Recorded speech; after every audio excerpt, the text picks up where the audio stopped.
How's it, Zamo? How's it going? All good, and you? Good. Thanks so much for coming in. Cool. Thanks for the invite. Yeah.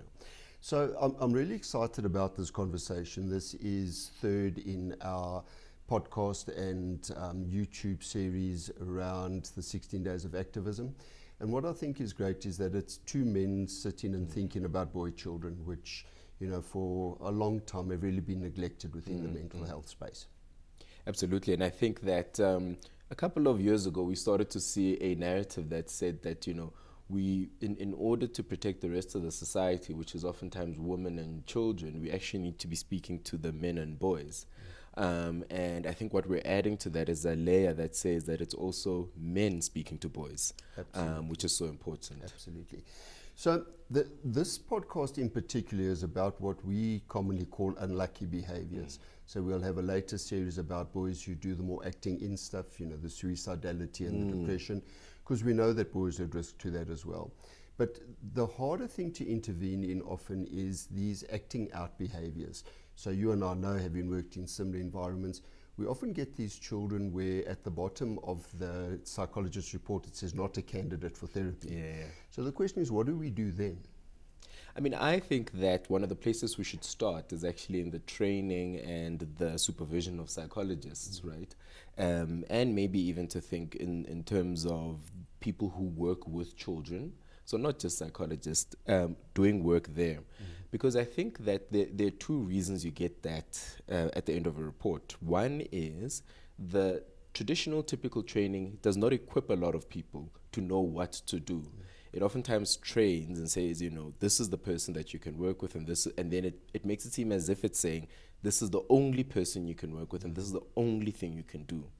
And one of the challenges I think that we need to really address is, people who are working with children, particularly, let's say, psychologists, psychiatrists, social workers, perhaps need to be better equipped to know how to work with those children. Because, you know, we have to do something. Right? And then two, and it's related to it, is that I also think we need to think a bit more broadly around who works with children and start perhaps with a bit of the difficulty in mind and think, okay, cool, if not a psychologist because they rely on attachment and all of those things, then who? As opposed to that being the end of the report. So I would really advocate a lot more. I mean, I suppose one can call it creative thinking, though I think it's strategic and essential and critical thinking. Of saying, you know, I oftentimes used to say to people that I used to train and supervise, you can say, I do not know how to work with this. Do not say, this is not workable. Yeah.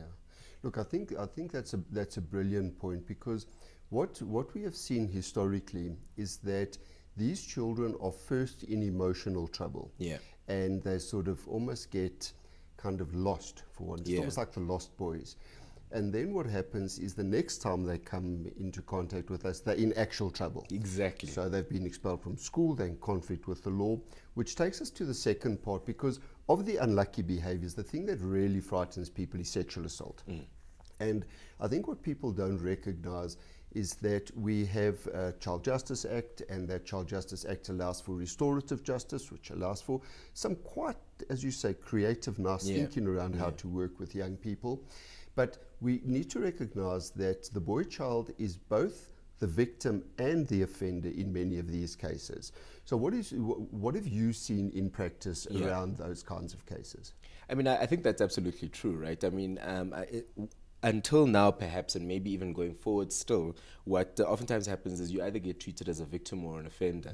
So the response in society is we're going to treat you, support you, and be empathic if you're a victim, or we're going to punish you and put you away if you're an offender. And well, you know, we can go into the reasons why that is not working and why that's not true, especially from a clinical position and with experience. Though I think the simplest way to kind of say this is not working is just to look around us. It's clearly not working. Absolutely. Right? It's clearly not working for victims. It's clearly not working for offenders or perpetrators. And I think that a dualism model of putting it together and saying, how do we work with the victim and the offender inside one person? And I think that, I think you refer to it, I mean, our correctional services on paper are really, I mean, South African story, it looks really great on paper. because it does offer an opportunity to say, you know, what it is that you're doing in offending must be a result of you being a victim somewhere. 100%. You know, and look, you know, the type of psychology particularly that I used to train in and work with relies on the idea that you don't just arrive in a moment in time. Yeah. You know, you come from a particular place. And I think that the programs, the restorative justice, etc., really appreciate that in a powerful way. I think that as the people administering it, perhaps we also need to help them appreciate this. And I'll give you one quick kind of, I suppose, anecdote, which, you know, I worked a bit in correctional services, and what I observed is that the personnel in correctional services were not in alignment all the time with the policy and the principle of restorative justice. And I can understand absolutely why, right? Though it would be very difficult to convince a warden or a manager or anybody that's working in the correctional facility that this person's access to medication, psychotherapy, seeing people outside, outdoors, recreation is good for them and society, because the position they hold is that they're in here because they're bad and I'm going to continue to treat them bad. And then you can begin to see how then, well, if you're going to be made and treated bad, you are going to be that and repeat it. So the cycle also kind of, you know, it makes itself. So to go back to my point, I'd wondered if actually to really explain to a lot of the people who are administering a lot of important functions, correctionals, social development, education, criminal justice, to really kind of say this is the method behind it. I think is incredibly important in working with victim perpetrator. And maybe one of the last things that I want to say is that, you know, the interesting thing, which is horrible as well, is that oftentimes we know and we see that the actual behavior or the criminal act is a repetition of a behavior or an act that the child or the person themselves have experienced one way or the other, right? So put very simply, and I think, you know, it's hard to say, though most of the times children who abuse and bully, we know, are abused and bullied. And so you have to address the abuse and bullying because it's not good for them or society, though you also need to attend to that what is underneath, which is them having been abused and bullied as well. You can't work with one without the other. You know, you really do have to put boundaries, and you also have to look after. Look, I think that's a very profound thing to dig a bit deeper into, because the experience I've had is that there is actually no language for the victimhood of men. Yeah. And I think as there has been, and you know, I've often been attacked for this particular opinion, but it is my opinion nonetheless, is that I think the advent of this kind of militant woke culture it's been an onslaught on male identity. Yeah. So there is no place. I mean, even if you look at the Me Too movement, there were men who came forward that were abused and misused by older female actresses. No one ever mentioned that. There was now occasionally one or two where men were abused by men, but the general narrative is that men have committed the original sin. There's no language for their victimhood, and they are always the victimizer. So that's my first point. And then added to that is to go back to your first comment around the fact that it's when you say that, when the report says that this is not a candidate for therapy, it doesn't mean you do nothing. Yeah. And my experience has been, and it's been a difficult, again, a bit of an unpopular opinion, but it's been quite difficult because it's almost like there's been an over-maternalization of care. And I mean, in particular in the training, there's not a training around the paternal function. And there's something about, we know in child development that know of the father, you know, that paternal function is an important function. We know the maternal is also important, but there's a level at which the maternal, you know, reduces anxiety, but in many ways the paternal reduces aggression. And it's not taught properly. I mean, I want to start perhaps with your first point, and I want to, if you'll bear with me, I want to kind of, we're speaking about children and persons in vulnerable populations, and I just want to say, I hope this will make the point. It might not. You may have to edit it out. We're not editing anything. This is as if live. You know, what we know is that, for example, if a child grows up with a good enough parent, great, right? If they grow up with a parent who meets their physical, and material and kind of needs, they'll get by, right? Oftentimes those parents are not the greatest and they're neglecting elsewhere otherwise. The child's psychology has two options. It's either they're going to reject the parent for the absence and the deficits, and then they have to make do without a parent, or they can take the parent that they have and work with that, right? Which is oftentimes better than no parent.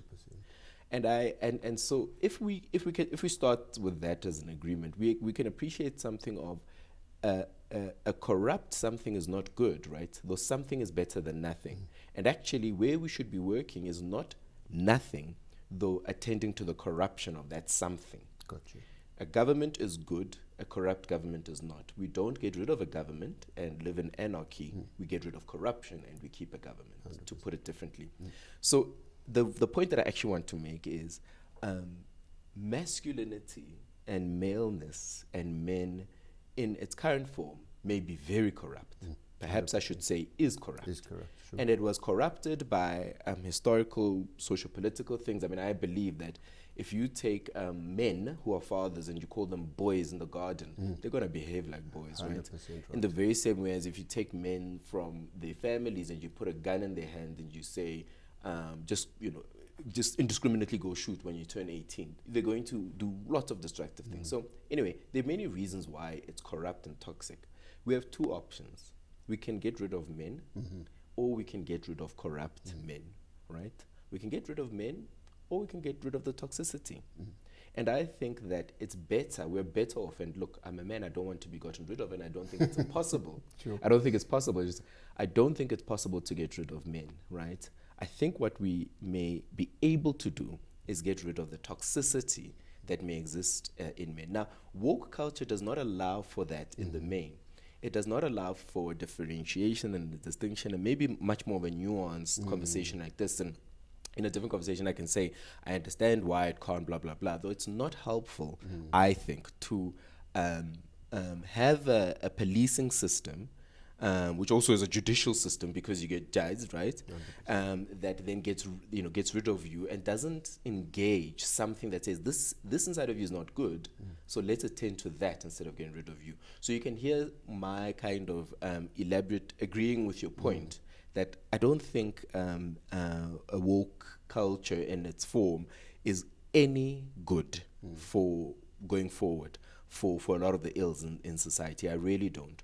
Though then to also make a point around paternal function, I suppose to carry on, though, to refer to your last sentence, so to speak, is, you see it in the country. And I just want to use South Africa for a second. When in South Africa, we do not have a sense that if something goes wrong, we can call the law enforcement agency, the state law enforcement agency. What we are seeing is that there isn't a paternal function. 100%. Now, look at what it does, right? Look at what it does to everyday life and living. Look at the horrific stats around crime. Look at the horrific stats around corruption. The absence of a legal system that says, here no more, no, is not good for anyone, anywhere. And I've used our country because I think it's something we can access and it's so around us, right? To say the absence of rules and boundaries leads to an extreme deterioration of society, essentially. And you can see I'm templating it into families or, human beings. Paternal function is exceptionally important, actually, because we all need to know where to go and know further for our own good too. And I hope that we're able to bring back a paternal function into a broader society, though into the families, into homes, and into children. It's exceptionally important. Then let's get on to the last part of the three parts that we've been talking through. This is the expression of sexuality by boys and men. So if we go back to, history ad infinitum, we look at raping and pillaging. We go back to South Africa during the years of apartheid. You got Jack Rowling. You've seen the sexual face of violence. In fact, one of our colleagues, Lloyd Vogelman, from the early days, wrote that book, The Sexual Face of Violence. Yes. And we see that getting younger and younger in our people, and the young people we work with. And there is this very strange dynamic that is happening where this performative nature of masculinity. So masculinity has generally been a performative thing. I mean, even if you think of Xhosa culture and going to the mountain, my Eastern Cape boys love going to the mountain because they're boxers and they want to be seen as men in the Xhosa culture. Or even a bar mitzvah, exactly. There's baptisms or christenings or confirmations. Those are things that are kind of celebrated, but there's become a level at which this performative masculinity has become terribly sexualized, and often between boys.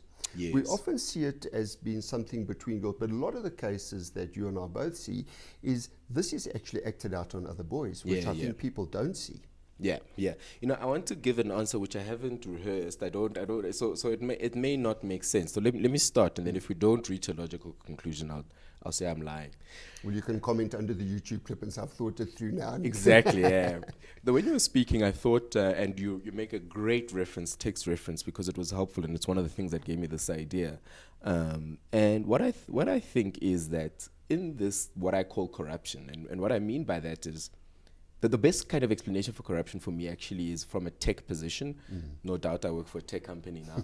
It's that a file can be corrupted. You can have a file which has something which is good, which has a function, and then something can come in from the outside and do something to it. So it's no longer doing what it should, actually, right? And it's doing something bad. So when your computer has a virus or is corrupted, or even your phone, it is no longer acting in the way that it should, and it is acting 9.5 out of 10 times in a negative way, right? It's not good for it or you. So if we think that that's corruption, what I think is corrupted is what might be a good thing, once again, which is the performance or the custom of celebrating maleness, right? Or thresholding maleness, or so on and so forth. And I also think that what is also corrupted is sexuality and sex, because I think the corruption that exists there is that now it becomes about a dominance, which is about subjugation and power. So sexuality and pleasure, maybe I should have said, or sex and pleasure, especially for men, let me kind of stick my neck out there and say it's about intimacy. It's about play, and it's about pleasure.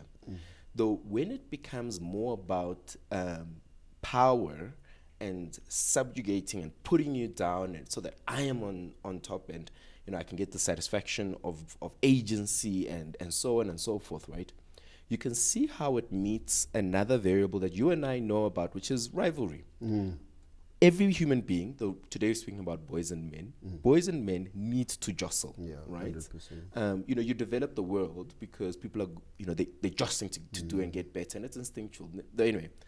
And when this thing called sexuality and pleasure gets corrupted, and it meets something about rivalry, it's not hard to imagine that what we are also seeing are boys doing something to another boy in order to express this power, to gain a sense of importance, and in a way that's no longer good for them, the other person, or the situation. So when would it be good? If we were on a sports field, you and I, and we have one common goal, which is to win. We may push each other, right? Also, the team is also kind of, so there you can see a rivalry that's actually good and healthy. Though a rivalry that doesn't leave the other team for the end of the game so we can shake hands and say good game and we can play a game is a type of rivalry, I think, that we're seeing in violence, as in kind of more morbid and serious bodily violence, as well as in sexual violence, where the act of sex is no longer for pleasure, it's for the pain of the other person to gain my own power. And we're seeing that a lot. And I'll say maybe one more thing, which is a bit more qualified, is that I think what we're also seeing is that in this very crazy cocktail of things, right, is that one of the ingredients is that oftentimes what is associated with being in a lower position or in a position where you are being dominated is being woman or female. And I think a lot of boys are seeing that, women and females are treated like this. boy, I don't want to be that. So what I'm going to do is I'm going to identify with the person that's doing all of that 100%. because at least I'm safe, right? So if I'm powerful and violent and I'm doing unto another person what I don't want done unto me, I'm safe. And you literally see it, especially young children, especially young boys in abusive homes who start to become abusive to the mother or the helper or, aunts and, and then other girls, because the idea is that if I am doing it, it won't be done unto me. And I think that the rise also in this men abusing men, boys abusing boys, is a corrupt solution to themselves feeling vulnerable and to too much violence being in the environment. Absolutely. So my final thought for you to comment on is South Africa is a weird place sexually. It's just a weird sexual space. So there's this ultra-conservatism. So if you take, for example, freedom of religion South Africa, the people who took the government to court saying we're not allowed to teach comprehensive sexuality education because, it goes against our biblical principles. I've had instances where chaplains at monastic schools have been charged with grooming children because they've taught them about the LGBTQIA plus community and raised gay pride flags, to the complete opposite, where parents have almost relinquished their duty to protect children in the name of allowing privacy on their phones. So you've got this prohibitionism on the one side and permissiveness on the other side. So you've got no healthy sexual message, and then your alternative is the pornographic script online. And I think that is causing havoc with children's sexual development. So I think your concluding thoughts on that, and then any other concluding thoughts, and please a message to parents who are struggling with this and to young men. Sure. I mean, I think that I love your analogy, and if anybody is watching, would have seen that you put permissiveness on one hand, and then you put almost like extreme restriction on the other hand, and it's almost as though we're saying, if we think of mother, father, and us working in the way that we work, look, we kind of refer to it as maternal, paternal. What you need is a balance of, permission, right? And the permission of, you can have 5 more minutes to sleep, right? You can have that. I know you said you're not going to have sweets. You can have that, right? You need that gentleness as much as you need that says, you have to get up now or you'll be late.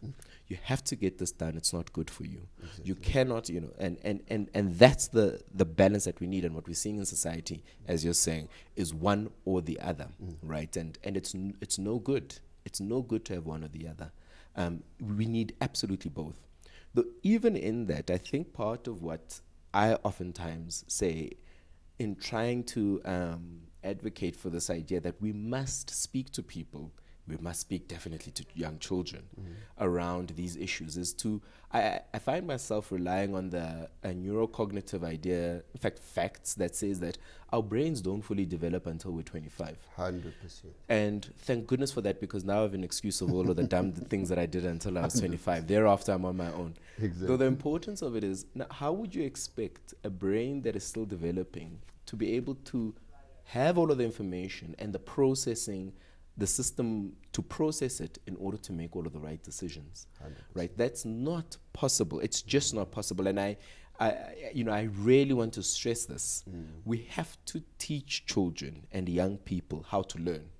And we also have to teach children and young people not necessarily the what it is that they're going to be accessing, though the how it is and the process of access, right? Because the alternative is that they will access it. And to this extent, I just again remind everybody that, especially the adolescent and the child, in fact, actually from childhood, there is curiosity, especially, there's curiosity. So young kids, babies, there's so much, they're looking, they're learning, they're taking the environment. I looked at a stat the other day. The age group that asks the most questions is 4 or 5 year olds. They ask, I can't remember the quantum, though it was about 800 questions a day. Curiosity. Makes sense. Then you are able to go to school because you're curious and you want to meet people, and then you get into adolescence and your psychology, your mind, your body, your biology is designed for you to be curious, to go out there, to seek, to find, to discover, and thank goodness for that, right? Though what that means is that you will never stop a child from wanting to know or learn unless you stop them from wanting to know or learn everything, which is not good for you, the child, or the world? Actually, we have discovered cures to things because we were curious. Absolutely. So if we know that young people are naturally curious, maybe even instinctually curious, maybe biologically curious, or just socially curious, we know that there's no ways that they won't go look up what sex is, right? What we can then do is guide them in the where to look and the how to look at that, so that they're not bumping into misinformation. They're not bumping into instances where somebody is deliberately misleading them through a whole host of kind of really horrible things that people do in the world, because they see that this child is curious and they're going to take advantage of it. And I think sometimes it can look very benign when an adult is in a relationship with a child. It's like, and then it can get even worse. We don't. So I hope the point, and I could have made it a bit more simpler, is that children are going to be curious. Absolutely. They will be curious, and thank goodness for that for them.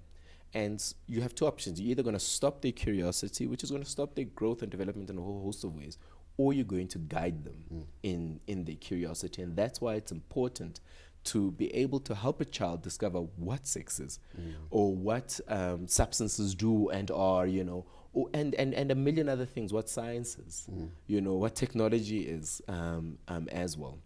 So yeah.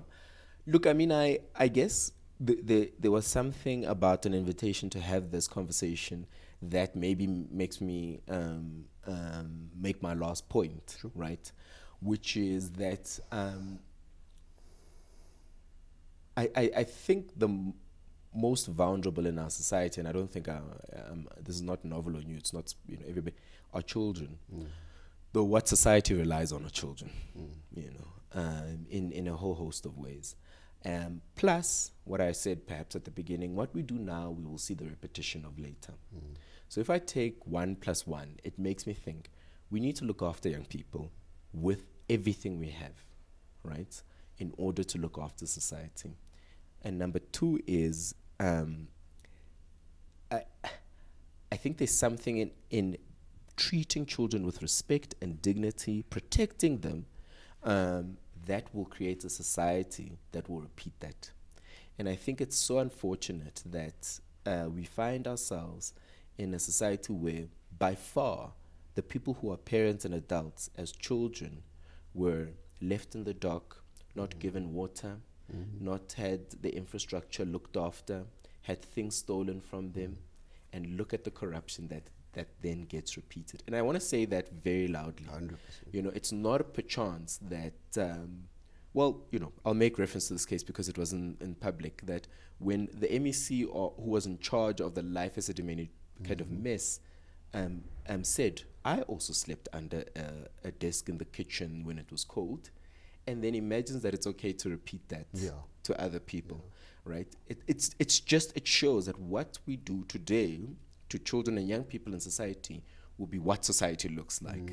And apparently, let's call it 20, 40, 50 years ago, what people did is that they didn't give them all of the resources that they needed, that they were due to them. They denied them their human rights when they were children. It's hard to imagine that they would easily do something different, or that they wouldn't repeat what they know. And I think a lot of the adults in this world are doing that. So in order to fix that, in my opinion, which is a long-term project, we need to fix our approach to children.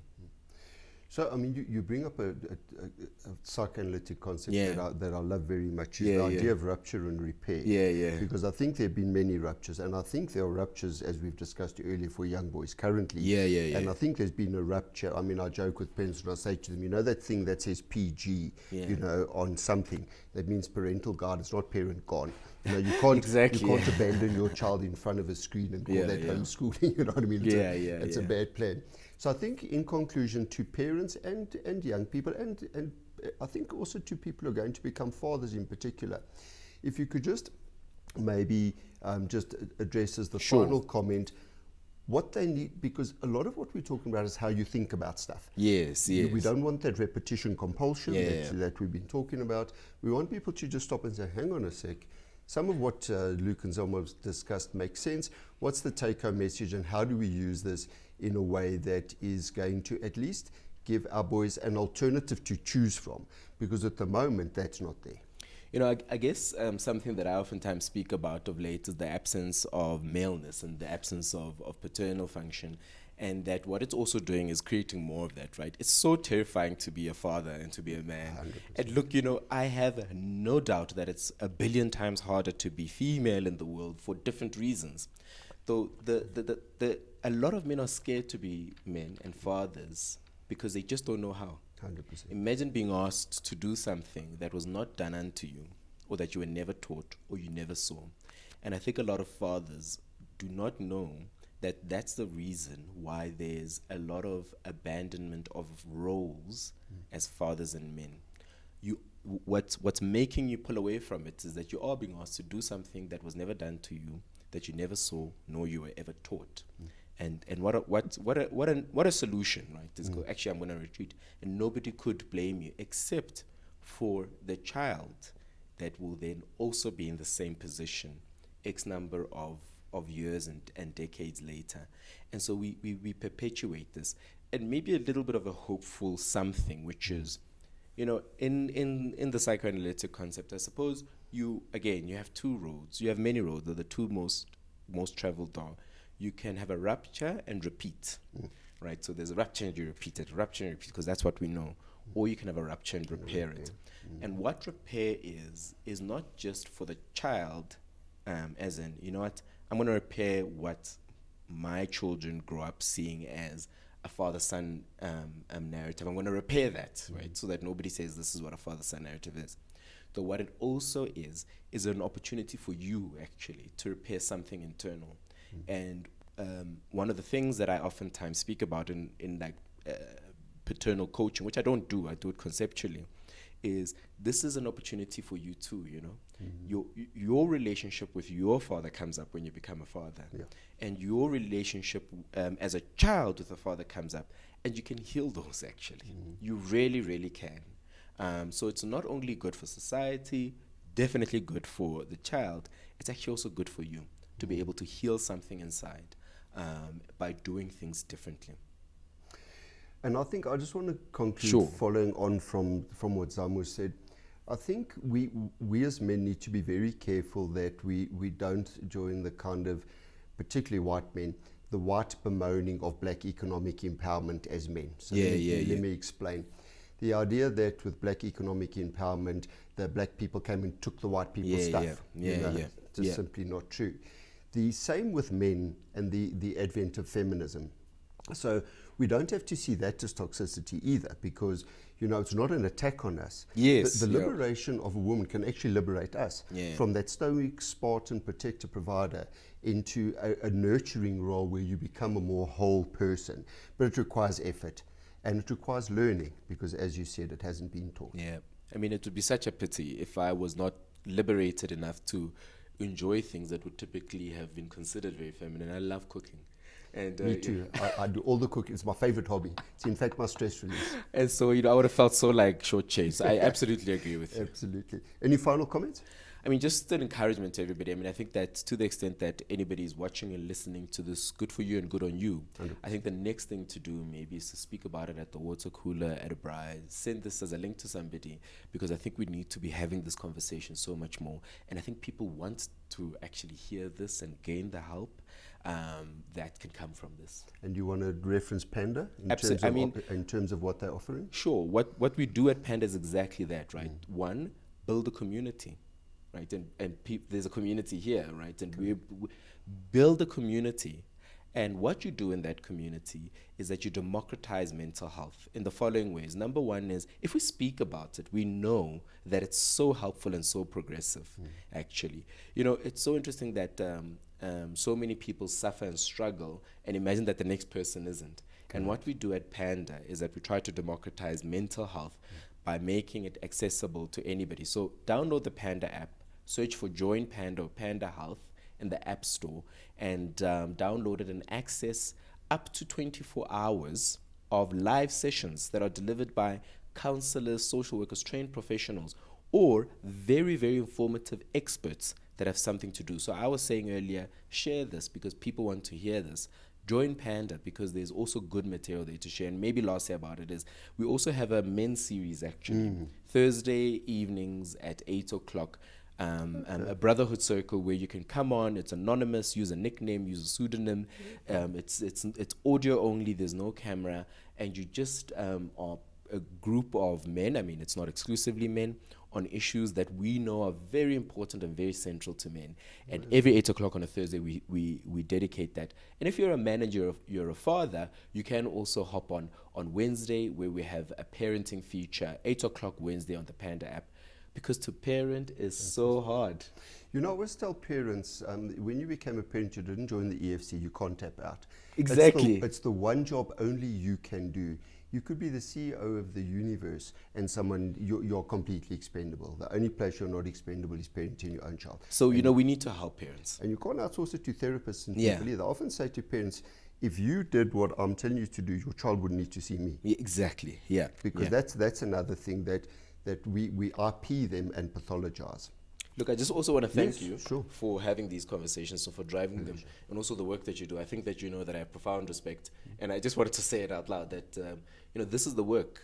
This is the work that will go a long way to saving our society. Thank you. Thank you.